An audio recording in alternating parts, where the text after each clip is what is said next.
ঈশ্বৰৰ শব্দ বা বাক্য চেনেলটোলৈ সকলোকে নমস্কাৰ। জীৱন পৰিৱৰ্তনৰ বাবে অতি প্ৰয়োজনীয় বচন বা বাক্যৰ বিষয়ে জানিব। 1 নম্বৰ, প্ৰেমত অকল্পিত হওক। যি মন্দ তাক ঘৃণ কৰক, যি উত্তম তাত আসক্ত হওক। 2 নম্বৰ, ভাতৃপ্ৰেমত পৰস্পৰ স্নেহশীল হোৱা। সমাদৰ কৰা কথাত সিজনে সিজনতকৈ হ্ৰাস হোৱা। 3 নম্বৰ, যত্নত এলেহুৱা নহ'ব, আত্মাত উৎসাহিত হওক, প্ৰভুৰ সেৱা কাৰ্য কৰক। 4 নম্বৰ, আশাত আনন্দ কৰক, ক্লেশত সহনীয় হওক, প্ৰাৰ্থনাত লাগি থাকক।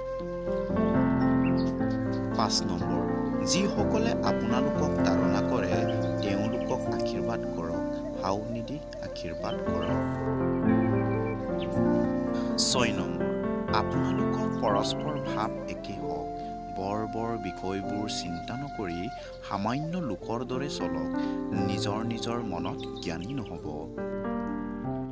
7 নম্বৰ, অপকাৰৰ সলনি কাৰো অপকাৰ নকৰিব। সকলো মানুহে দেখাত যি উত্তম এই উত্তমলৈ চিন্তা কৰক। ঈশ্বৰে আপোনাৰ জীৱনত আশীৰ্বাদ কৰক। ধন্যবাদ।